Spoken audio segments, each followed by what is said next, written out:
بسم الله الرحمن الرحيم والعصر إن الإنسان لفي خسر إلا الذين آمنوا وعملوا الصالحات وتواصوا بالحق وتواصوا بالصبر.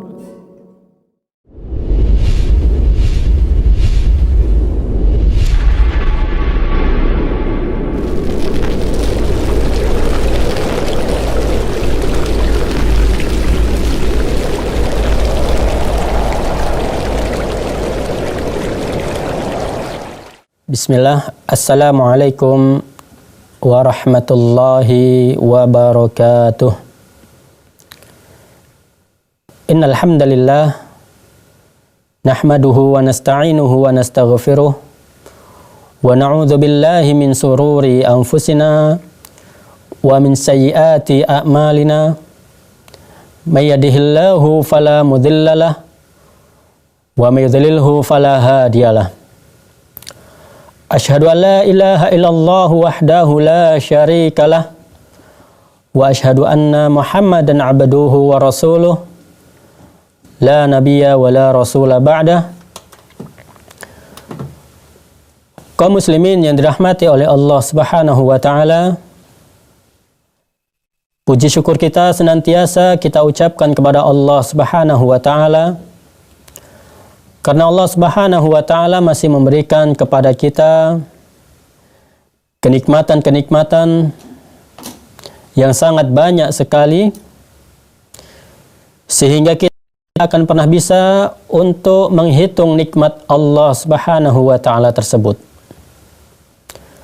Salawat dan salam senantiasa kita ucapkan kepada Nabi kita, Nabi Muhammad sallallahu alaihi wasallam. Semoga dengan kita memperbanyak membaca salawat kepada Nabi kita, Nabi Muhammad sallallahu alaihi wasallam, maka kita akan mendapatkan syafaat dari Nabi Muhammad sallallahu alaihi wasallam nanti pada hari kiamat. Kaum muslimin yang dirahmati oleh Allah Subhanahu wa taala, di kesempatan sebelumnya kita telah membahas yaitu berkaitan dengan apakah bangsa jin mereka menikah, dan juga di sana kita sudah menjelaskan apakah mungkin terjadi pernikahan antara manusia dengan bangsa jin. Kita sudah memberikan penjelasan yaitu mungkin saja terjadi pernikahan antara jin dengan manusia. Akan tetapi masalahnya adalah diperbolehkan ataukah tidak dalam syariat Islam. Dan beberapa ulama ataupun kebanyakan ulama menyebutkan bahwasanya tidak diperbolehkan terjadi pernikahan antara jin dengan manusia. Karena beberapa sebab. Sebab yang pertama adalah disebutkan bahwasanya pernikahan, di antara tujuan dari pernikahan adalah agar tumbuh rasa kasih sayang di antara manusia. Sedangkan ketika terjadi pernikahan dengan bangsa jin, hal ini tidak bisa didapatkan, tidak bisa diraih dengan melakukan pernikahan dengan bangsa jin. Walaupun mereka bangsa jin mengakui mereka sangat cinta kepada manusia, akan tetapi ketika terjadi pernikahan ini, tujuan dari pernikahan ini tidak akan terpenuhi, tidak akan tercapai tujuan pernikahan ini, yaitu mendapatkan kasih sayang antara jin dengan manusia. Karena apa? Karena mereka bangsa jin ataupun syaitan, mereka adalah merupakan musuh yang nyata bagi manusia. Bagaimana mungkin seorang musuh bisa memberikan rasa kasih sayang kepada musuhnya. Ya, tentunya ini tidak mungkin. Ya, makanya ya Rasul sallallahu alaihi wasallam pernah melarang ya seseorang melakukan pernikahan dengan manusia dengan bangsa jin. Ya, makanya dengan hadis ini ya para ulama menyebutkan tidak boleh terjadi pernikahan ya antara manusia dengan jin. Kalau tanya bisa akan tapi masalahnya adalah tidak diperbolehkan. Kaum muslimin yang dirahmati oleh Allah Subhanahu wa taala, ya di kesempatan kali ini kita akan lanjutkan kembali pembahasan kita yang kita ambil dari kitab ataupun dari buku Seluk-Beluk Alam Jin dan Syaitan. Ya, di kesempatan kali ini kita akan membahas yaitu berkaitan dengan kesaksian bangsa jin kepada muazin. Di sini penulis yang menyebutkan beberapa hadis dari Rasulullah sallallahu alaihi wasallam ya bahwasanya nanti ya mereka bangsa jin akan memberikan kesaksian pada hari kiamat nanti kepada manusia ya di hadapan Allah Subhanahu wa taala.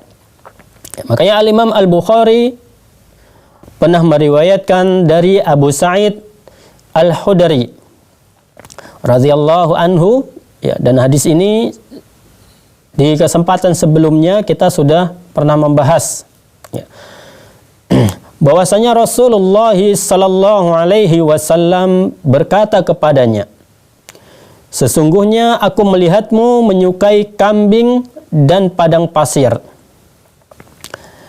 Jika kamu sedang bersama-sama dengan kambingmu atau berada di sebuah padang pasir dan hendak mengumandangkan azan, maka kumandangkanlah azan dengan suara yang lantang ataupun dengan suara yang kuat, dengan suara yang keras. Karena sesungguhnya tidaklah seorang muazin didengar oleh jin dan manusia. Dan apapun melainkan mereka akan memberikan kesaksian. Jadi apapun bentuknya mereka akan memberikan kesaksian pada hari kiamat nanti. Jadi termasuk hewan, ya manusia, bangsa jin ketika mereka mendengar seruan dari muazin ini mereka akan memberikan kesaksian pada hari kiamat nanti. Ini adalah termasuk ya salah satu keutamaan dari mengumandangkan azan ya ataupun keutamaan bagi para muazin. Ya. Kemudian sini penulis menyebutkan ya yaitu Syekh ya Abdus Salam Bali menyebutkan itulah sebabnya mengapa syaitan lari menjauh sambil mengeluarkan kentut ya apabila ia mendengarkan suara azan sampai ia tidak lagi mendengar suara azan tersebut. Karena apa? Karena jika mendengarnya, niscaya dia akan memberikan kesaksian kepada muazin pada hari kiamat nanti. Sedangkan ia adalah musuhnya seorang mukmin. Bagaimana mungkin ia mau memberikan kesaksian kepada musuhnya? Dan masalahnya pada hari kiamat nanti tidak ada ya seorang pun yang bisa memberikan kesaksian palsu di hadapan Allah Subhanahu wa taala. Bahkan sampai anggota tubuh manusia ketika itu mereka semua akan menjadi saksi dan mengatakan apapun ya secara jujur dan tidak ada yang bisa melakukan kebohongan pada hari kiamat nanti. Ya, matanya akan menjadi saksi bagi apa yang pernah dia lihat. Tangannya juga menjadi saksi ya, dengan apa yang pernah dia ambil ataupun dengan apa yang dia gunakan, untuk apa tangannya dia gunakan. Kemudian kakinya juga akan menjadi saksi pada hari kiamat nanti ya kemana dia pergunakan kakinya tersebut. Apakah untuk kemaksiatan kepada Allah Subhanahu wa taala ya ataukah untuk ketaatan kepada Allah Subhanahu wa taala. untuk pergi ke tempat-tempat yang baik, ya, ataukah untuk pergi ke tempat-tempat yang buruk.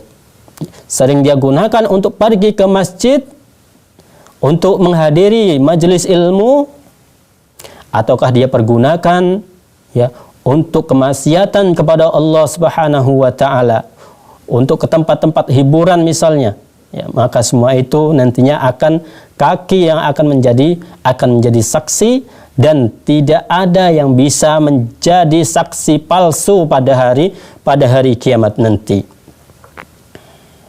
Ini adalah termasuk juga mereka bangsa jin. Mereka akan memberikan kesaksian kepada Allah Subhanahu wa taala pada hari kiamat nanti, ya, kepada para muazzin, ya, bahwasanya benar beliau telah mengumandangkan azan, ya, di masjid ini, di tempat ini pada jam sekian. Ini adalah merupakan keutamaan bagi para muazzin. Makanya jangan pernah berkecil hati ataupun jangan merasa remeh ketika kita menjadi muazzin. Ketika kita mengumandangkan azan, ya, kalau di pelosok-pelosok biasanya dia yang azan, dia yang qomat, dia yang menjadi imam. Jangan pernah berkecil hati, ya, menjadi yang seperti ini, menjadi kalau dibilang pahala borongan katanya, karena semuanya diborong. Ketika mengumandangkan azan, tidak ada yang datang ke masjid, ya. Kemudian ketika qomat juga dia yang menjadi imamnya, ya, bahkan kalau bisa merangkap menjadi makmum, mungkin bisa sekalian merangkap menjadi makmum. Jadi jangan pernah berkecil hati, ya, karena seorang muazzin, ya, dia akan mendapatkan keutamaan yang luar biasa, akan diberikan fadilah ataupun keutamaan dari Rasulullah, dari Allah Subhanahu wa taala. Ya. Dalam sebuah hadis Rasulullah sallallahu alaihi wasallam, ia menyebutkan bahwasanya Abu Hurairah radhiyallahu anhu menceritakan bahwasanya Rasulullah sallallahu alaihi wasallam telah bersabda, "Idza nudiya lis-salati adbara syaitanu wa lahu duratun hatta la yasma'a at-ta'dhin fa idza qada an-nidaa aqbala hatta idza thawwaba bis-salati adbara." Dalam hadis ini Rasulullah sallallahu alaihi wasallam telah bersabda, apabila diserukan azan untuk salat, maka syaitan akan pergi berlalu dalam keadaan dia terkentut, ya, sehingga tidak mendengar lagi suara azan. Bila muazzin selesai mengumandangkan azan, ia datang hingga ketika diserukan iqamat, ia berlalu lagi. Dia pergi lagi ketika dikumandangkan qomat. Ya. Kemudian, ya, di hadis selanjutnya Rasulullah sallallahu alaihi wasallam yang menyebutkan bila iqamat telah selesai diserukan, ya, maka dia akan datang lagi untuk mengganggu, untuk membisikkan orang yang sedang sholat tersebut, ya, sehingga, ya, syaitan berkata, ingatlah ini dan ingatlah itu, yaitu sesuatu yang tidak teringat olehnya di luar sholat. Ketika di luar sholat dia tidak teringat dengan hal tersebut, tapi ketika sholat, ya, disitulah kesempatan, ya, syaitan mengganggu manusia tersebut. Dia ingatkan, ya, semua apa yang pernah lupa yang dilakukan oleh orang yang sholat tersebut, ya, sehingga ia tidak tahu sudah berapa rakaat yang telah dia kerjakan.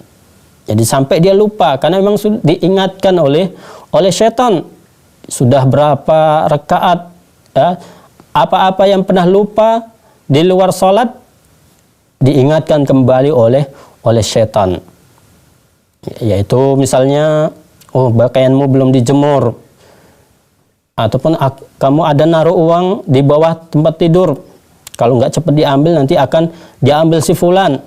Ya, akan dia berikan was-was, akan dibisikkan rasa was-was terus ya di dalam hatinya, sehingga dia lupa dengan rakaat sholatnya. Ya, sudah berapa rakaat dia sholat, ya, sudah imam membaca surah apa, dia pun sudah tidak ingat lagi. Ya, kalau dia sholat berjamaah, ya.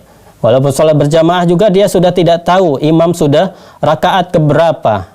Inilah yang dilakukan oleh bangsa jin, yaitu menggoda, memberikan was-was kepada manusia ketika dalam keadaan sholat. Karena mengapa jin ataupun setan ini sangat suka sekali menggoda orang yang masih dalam keadaan sholat? Karena sholat adalah merupakan amalan ibadah yang pertama kali akan dihisab oleh Allah Subhanahu wa Ta'ala. Dan sholat adalah merupakan tiang agama. Jadi di sini setan akan merusakkan tiangnya tersebut terlebih dahulu. Ya, setelah akidahnya dia benar, dia tidak bisa menggerogoti dari segi akidah, ya, dia akan mulai menggerogoti dari tiangnya. Ya, karena pondasinya sangat kuat sehingga dia tidak bisa merobohkan pondasinya, maka dia mulai menggoda ataupun setan mulai merusak tiangnya tersebut. Ya. Makanya dalam sebuah hadis tersebut disebutkan bahwasanya kalau sholatnya bagus, ya, maka baguslah semua amalannya. Ya. Jika sholatnya buruk, maka buruklah semua amalannya. Nah, inilah yang dikhawatirkan oleh Rasul Sallallahu Alaihi Wasallam. Makanya sholat ini adalah merupakan tiang agama. Makanya sampai ada ulama yang mengatakan kafir orang yang meninggalkan sholat disengaja. Ya, kalau dia sengaja meninggalkan sholat, tidak mengerjakan sholat, ya, karena tidak suka dengan syariat Islam tersebut, maka dia kafir.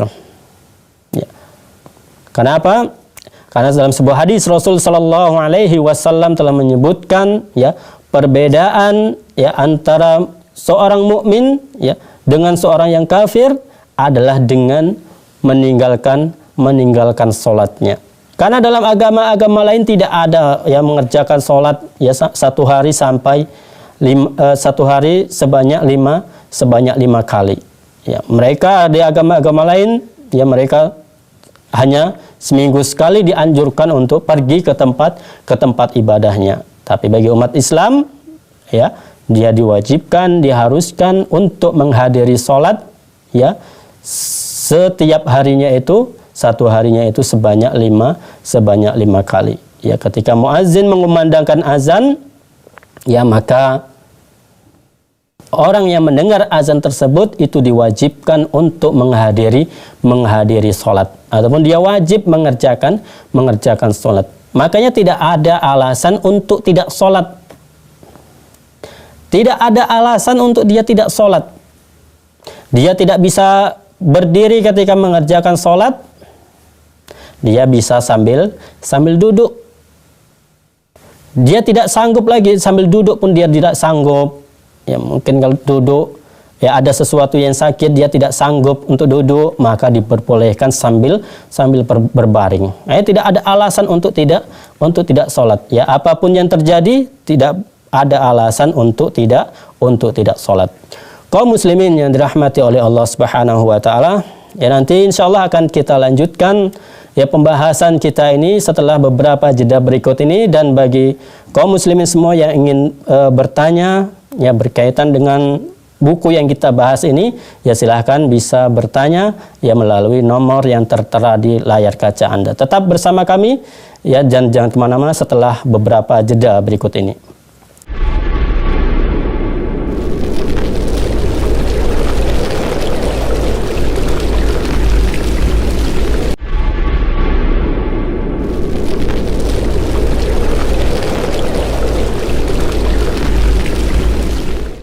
Kaum muslimin yang dirahmati oleh Allah Subhanahu wa Ta'ala, ya, jadi kita kaum muslimin, ya, jangan pernah meninggalkan, yang namanya perintah solat ini.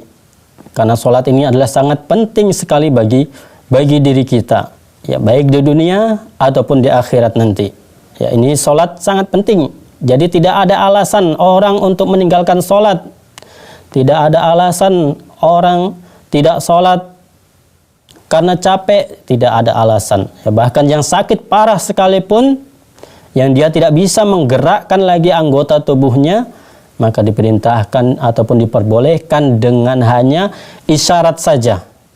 Ya, biasa mungkin orang yang dia sudah dalam kecelakaan misalnya, ya, pikirannya dia masih sadar, ya, matanya masih bisa melihat, ya, dia masih diharuskan, dianjurkan untuk mengerjakan sholat, ya, walaupun hanya dengan isyarat saja. Karena tidak ada alasan untuk meninggalkan sholat. Makanya kita harus berhati-hati dan betul-betul kita jaga ibadah sholat ini. Ya, karena kalau ibadah sholat ini sudah kita tinggalkan, maka mereka bangsa jin itu akan sangat mudah sekali untuk masuk, ya, ke dalam tubuh manusia. Ya, makanya awal yang mereka rusak adalah yang berkaitan dengan ibadah sholat ini. Karena amalan yang pertama kali akan dihisab oleh Allah Subhanahu wa taala adalah ibadah sholat ini. Ya. Kaum muslimin yang dirahmati oleh Allah Subhanahu wa taala, ya, jadi ya, seorang muazin, ya, jangan pernah berkecil hati, ya. Jangan pernah berkecil hati kalau ketika azan tidak ada yang datang, ya. Karena nanti mereka dari bangsa jin, mereka akan menjadi saksi bagi kita. Makanya mereka berusaha ketika mendengarkan suara azan, mereka akan berusaha untuk tidak mendengar suara azan tersebut. Mereka berusaha agar tidak dengar suara azan tersebut. Ya. Sebagaimana yang tadi hadisnya sudah kita sebutkan, ya, apabila azan dikumandangkan, mereka lari. Ketika azan selesai, mereka datang untuk menggoda orang yang sedang mengerjakan sholat sunnah dan lain sebagainya. Kemudian qomat, mereka pergi. Setelah selesai qomat, mereka akan datang lagi. Ya, sampai, ya, dibuatnya manusia tersebut ataupun orang tersebut lupa dengan jumlah rakaat yang dia kerjakan. Kemudian dalam hadis yang lain, ya, Rasulullah sallallahu alaihi wasallam, ya, telah menyebutkan dari Abu Hurairah radhiyallahu anhu, ia mengatakan, ya, bahwasanya Rasulullah sallallahu alaihi wasallam telah bersabda, "Lau ya'lamun nasu ma fin nida'i was-saffil awwal thumma lam yajidu illa an yastahimu alaihi lastahamu." Dalam hadis ini Rasulullah sallallahu alaihi wasallam, ya, telah bersabda, seandainya orang-orang mengetahui besarnya pahala yang akan dia dapatkan dalam azan dan shaf pertama, kemudian mereka tidak dapat memperolehnya kecuali dengan cara undian, ya, niscaya mereka akan rela berundi untuk mendapatkannya. Ya. Jadi kalau kita mengetahui, ya, keutamaan dari mengumandangkan azan ini, ya, maka kita akan rela, ya, tidak mau kita jatah azan kita ini diambil oleh orang lain. Kalau bisa kitalah yang mengumandangkan azan tersebut. Ya. Kalau tidak bisa sama-sama berebut, ya, maka akan rela mereka melakukan pengundian. Jadi diundi siapa yang boleh mengumandangkan azan tersebut. Ini adalah merupakan hadis, ya, dari Rasulullah sallallahu alaihi wasallam, ya, yang mengatakan kepada kita bahwasanya memang sangat besar sekali, ya, keutamaan bagi muazin, ya, bahkan sampai disebutkan kita rela untuk berundi, ya, rela untuk diundi siapa yang harusnya mengumandangkan azan tersebut. Ya. Para sahabat mereka berebut sebenarnya siapa yang untuk mengumandangkan azan, karena mereka ini adalah manusia yang sangat semangat sekali untuk mengerjakan perintah Allah Subhanahu wa taala. Ya, mengerjakan perintah Nabi sallallahu alaihi wasallam. Mereka sangat semangat sekali, ya. Bahkan mereka kadang sebelum azan dikumandangkan, ya, mereka sudah ada di saf, ya, berada di dalam masjid untuk menunggu waktu salat.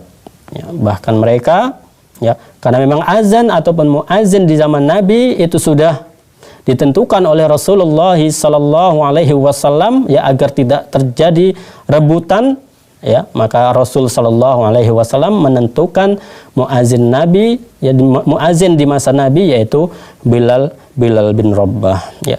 Kaum muslimin yang dirahmati oleh Allah Subhanahu wa taala, ya, jadi memang ada keutamaan yang sangat besar sekali ketika kita mengumandangkan azan. Kemudian dari Muawiyah radhiyallahu anhu berkata, aku pernah mendengar Rasulullah sallallahu alaihi wasallam telah bersabda, al-muadzinuna atwalun nasi a'naqan yaumal qiyamah. Ya, para muazzin adalah orang yang paling panjang lehernya pada hari kiamat nanti. Ya, hadis ini diriwayatkan oleh Al-Imam Muslim. Ya, jangan kita bayangkan, ya, leher panjang itu seperti jerapah. Kalau seperti jerapah tentunya sangat jelek. Ya, kita tidak tahu, ya, bagaimana hakikat yang dimaksud oleh Rasul sallallahu alaihi wasallam dengan leher yang panjang ini. Ya, karena kalau disebutkan lehernya panjang, ya, tentu orang jelek kali nanti pada hari kiamat leher kita panjang. Ya, tidak, ya, karena kita tidak mengetahui, ya. Dan Rasul sallallahu alaihi wasallam tidak memberikan penjelasan, ya, berkaitan dengan hal ini. Tapi para ulama ada yang menyebutkan karena pada hari kiamat nanti, ya, para manusia mereka akan tenggelam dengan keringat mereka masing-masing. Ya, keringat mereka ini ataupun akan tenggelam dengan air matanya, dengan keringatnya, ya, sehingga muazzin lehernya panjang sehingga dia tidak tenggelam dengan keringatnya tersebut, karena memang di padang mahsyar nanti itu sangat panas, ya, karena matahari pada waktu itu didekatkan sedekat-dekatnya, ya. Dengan kondisi sekarang ini, ya, matahari sangat jauh, ya. Kalau dalam posisi panas terik, kita saja sudah kepanasan dan mengeluarkan banyak keringat, ya.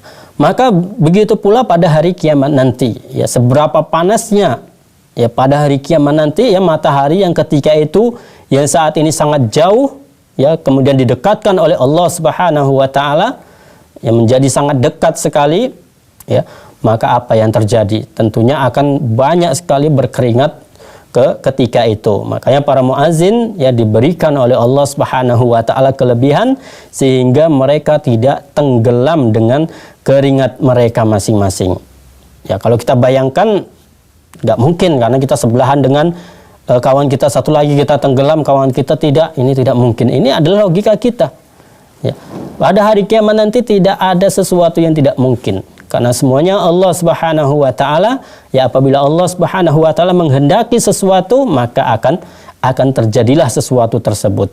Jadi jangan kita akal-akali, ya. Karena kalau agama ini kita akal-akali, ya, rusaklah agama ini. Wah, tidak masuk di akal hadis ini. Ya, misalnya hadis berkaitan dengan lalat, ya, kalau lalat masuk di minuman disuruh celupkan, ini tidak masuk di akal. Hadis itu, ya, ajaran Islam itu bukan harus masuk di akal ataupun tidak harus seperti itu. Ketika memang ada hadisnya, ada Al-Qur'annya, ya, walaupun akal kita menolak, maka kita dahulukan hadis, kita dahulukan dalil terlebih dahulu.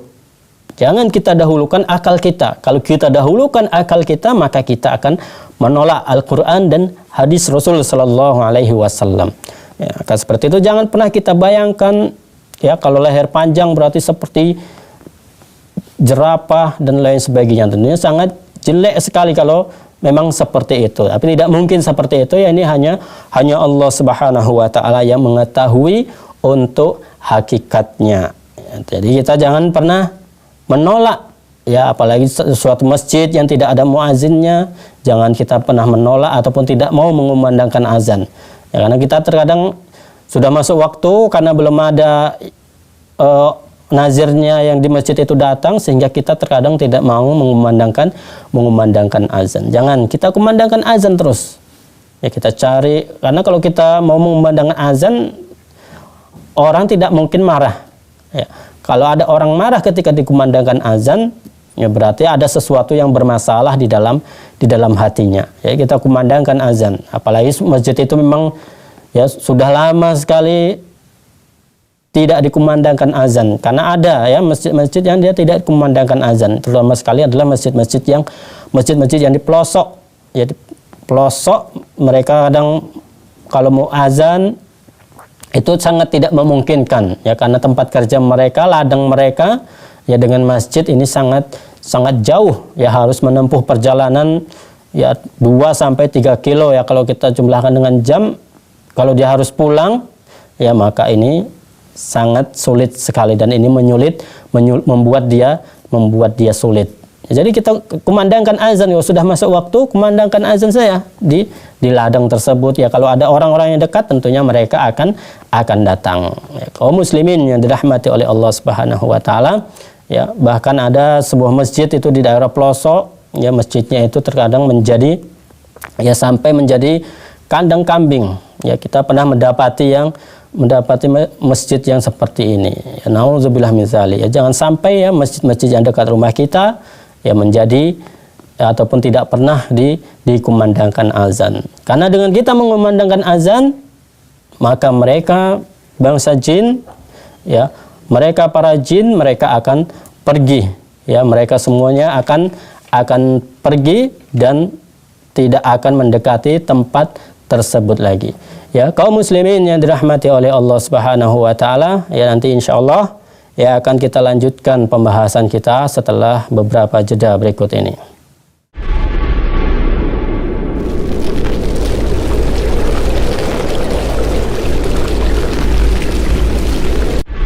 Bismillahirrahmanirrahim. Kaum muslimin yang dirahmati oleh Allah Subhanahu Wa Taala, kemudian di dalam hadis yang lain Rasulullah Sallallahu Alaihi Wasallam telah menyebutkan, yang diriwayatkan oleh Abu Sa'id Al-Khudri radhiyallahu anhu, ya, la yasma'u mada sautil muadzin jinnun wala insun wala syai'un illa syahidalahu yaumal qiyamah. Ya, tidaklah jin dan manusia serta tidak ada sesuatu pun yang mendengar suara lantunan azan dari seorang muazzin, melainkan akan menjadi saksi kebaikan bagi si muazzin tersebut pada hari kiamat. Jadi kaum muslimin yang dirahmati oleh Allah Subhanahu Wa Taala, mereka bangsa jin akan menjadi saksi bagi kita, ya, bahwasanya kita adalah termasuk orang yang baik, ya, ketika kita mengumandangkan azan. Jadi jangan pernah menolak untuk mengumandangkan azan, ya, maka kita harus semangat, ya, selalu untuk mengumandangkan azan.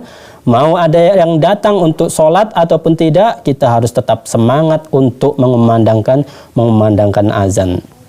Nah, ini, ya, kaum muslimin yang dirahmati oleh Allah Subhanahu Wa Taala, jangan pernah terpengaruh, ya, dengan jumlah, karena kita ini sering terpengaruh dengan jumlah. Ya, ketika kita memandangkan azan, banyak yang datang sehingga kita semangat, ya. Kalau tidak ada yang datang, sehingga kita tidak semangat untuk mengumandangkan azan tersebut. Nah, jangan sampai seperti ini. Kita harus tetap semangat, ya, mau ada yang datang ketika kita azan ataupun tidak ada yang datang ketika kita azan, kita harus tetap semangat untuk mengumandangkan azan tersebut.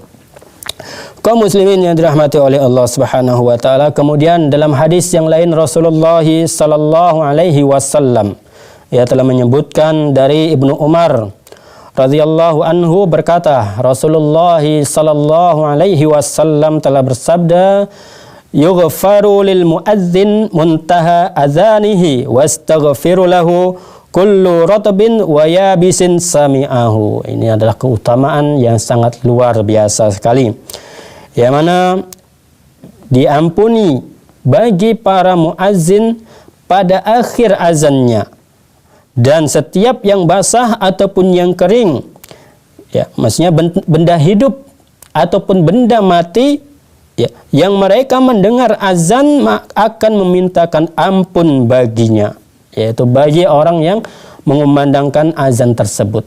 Ini tentunya keutamaan yang sangat luar biasa sekali. Kalau dahulu mungkin terbatas, suara azannya ini terbatas, terdengar hanya mungkin sekitar jarak paling kuat 1 sampai 2 kilo saja. Tapi kalau sekarang suara azan itu bisa terdengar sampai 3 sampai 5 kilometer. Tentunya ini sangat luas sekali. Sejauh itulah nanti Allah Subhanahu wa taala akan memberikan ampunan bagi orang yang memandangkan azan tersebut. Mereka semua baik benda mati ataupun benda hidup. Benda mati misalnya ada jalanan, gedung-gedung dan lain sebagainya, ataupun benda hidup dari manusia, tumbuhan, ataupun bangsa jin, yang mereka mendengar suara azan ini sampai di akhir suara azan tersebut, di mana habisnya suara azan tersebut, maka mereka semua akan memintakan ampun bagi muazzin tersebut. Ini tentunya keutamaan yang sangat luar biasa sekali. Hadis yang tadi itu adalah diriwayatkan oleh Al-Imam Ahmad, dan dalam hadis ini adalah terdapat sanad hadis ini adalah sanad yang sahih.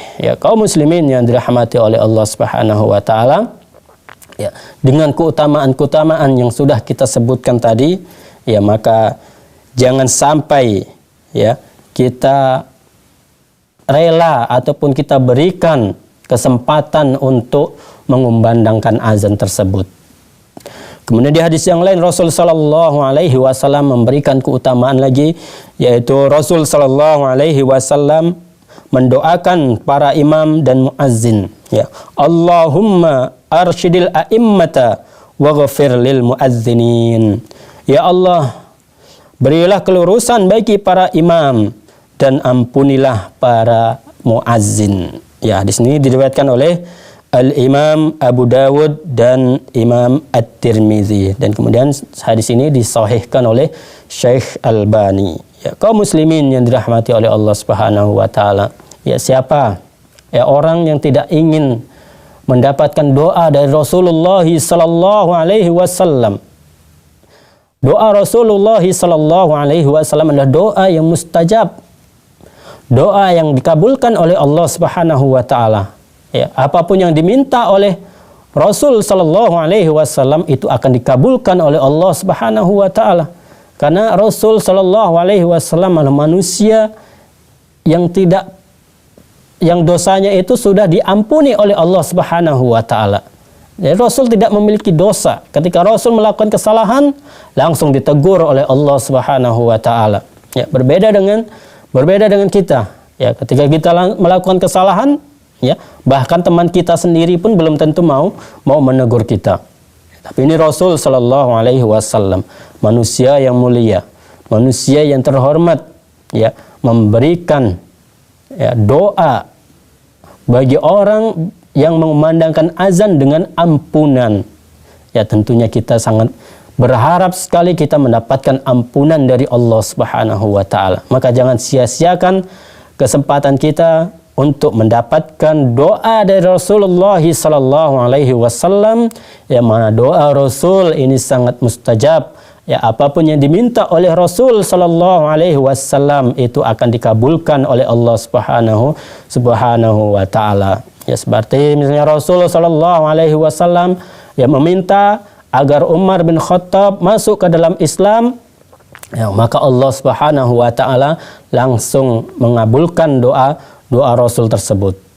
Karena doa Rasul sangat sangat mustajab. Ya.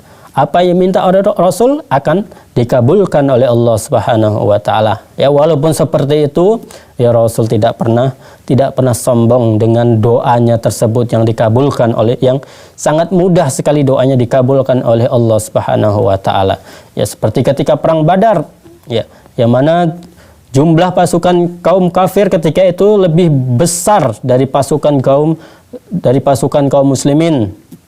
Ya.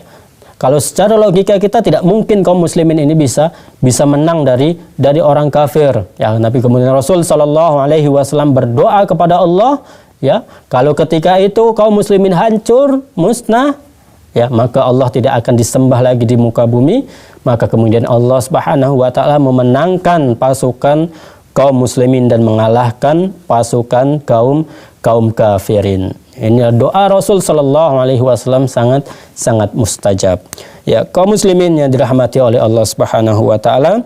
Ya, selanjutnya ya, hadis dari Aisyah radhiyallahu anha berkata, aku pernah mendengar Rasulullah sallallahu alaihi wasallam bersabda, al-imamu dhaminun wal muadzinu mu'taman. Fa'arsyadallahu al-a'immah wa afa 'anil muadzinin. Ya. Imam adalah penjamin, ya, sedangkan muazzin adalah orang yang diamanahi. Semoga Allah memberikan kelurusan kepada para imam dan memaafkan bagi para muazzin. Ya, hadis ini diriwayatkan oleh Al-Imam Ibnu Hibban. Ya, kaum muslimin yang dirahmati oleh Allah Subhanahu wa taala, ya, sangat disayangkan sekali, ya. Kebanyakan kaum muslimin mereka sekarang ini bukan berebut untuk menjadi muazzin, akan tetapi kebanyakan mereka berebut untuk menjadi imam. Padahal beban, ya, yang dipikul oleh imam ini sangat berat, lebih berat lagi dari imam, dari muazzin. Muazzin dia hanya diberi amanah saja untuk menjaga waktu sholat. Ya, tapi kalau imam, sempat dia melakukan kesalahan, ya, dia mendapatkan dosa dirinya dan juga dosa jamaahnya, dosa makmumnya yang ketika itu menjadi makmum. Gara-gara dia, ya, makmumnya menjadi salah. Nah, risikonya sangat besar sebetulnya menjadi imam. Tapi sekarang kaum muslimin mereka antusiasnya berebutnya ini menjadi imam. Ya, sangat disayangkan sekali. Seharusnya kita berebut untuk menjadi muazzin. Ya, dia hanya menjaga waktu sholat. Ya, kalau sudah waktunya mengumandangkan azan, sudah kumandangkan azan. Ini tentu tidak berat. Apalagi sekarang ini sudah ada jam, sudah ada jadwal waktu sholat.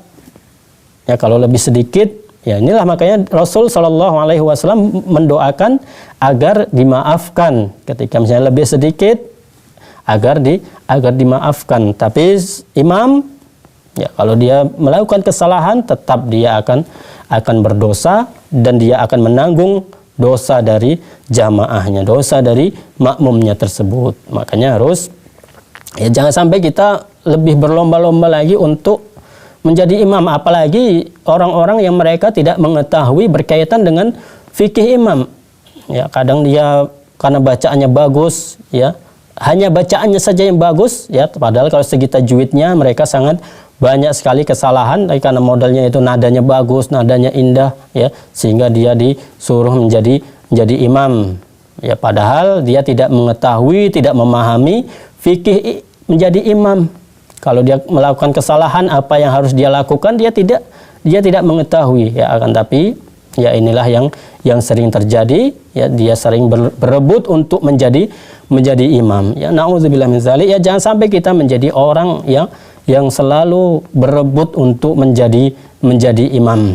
Ya, kalau memang tidak ada lagi yang lain, kalau tidak ada lagi imam tetapnya, ya, dan di situ, ya, makanya Rasul Shallallahu Alaihi Wasallam ketika memberikan, ya, syarat untuk seseorang menjadi imam ini sangat ketat.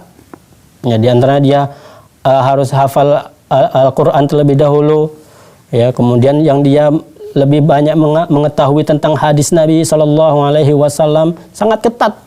Ya, berbeda dengan muazzin, ya, asal dia sudah bisa mengumandangkan azan, maka sudah cukup. Ya, apalagi suara azannya tersebut sangat merdu ya, sehingga orang yang mendengarnya tertarik untuk menghadiri sholat berjamaah ya. Kaum muslimin yang dirahmati oleh Allah Subhanahu wa taala, ya semoga apa yang kita sampaikan di kesempatan kali ini dapat bermanfaat untuk kita semua, dan bagi kaum muslimin semuanya yang ingin bertanya berkaitan dengan pembahasan kita, ya silahkan bisa mengirimkan ya pertanyaannya melalui nomor yang tertera di layar kaca Anda semuanya. Kaum muslimin yang dirahmati oleh Allah Subhanahu wa taala, insyaallah akan kita lanjutkan pembahasan kita di kesempatan yang akan datang, yaitu nanti ya berkaitan dengan waktu setan berkeliaran. Nanti akan ada pembahasannya tersendiri. Semoga bermanfaat untuk kita semua. Kita tutup dengan doa kafaratul majlis. Subhanakallahumma bihamdika asyhadu an la ilaha illa anta astaghfiruka wa atubu ilaik.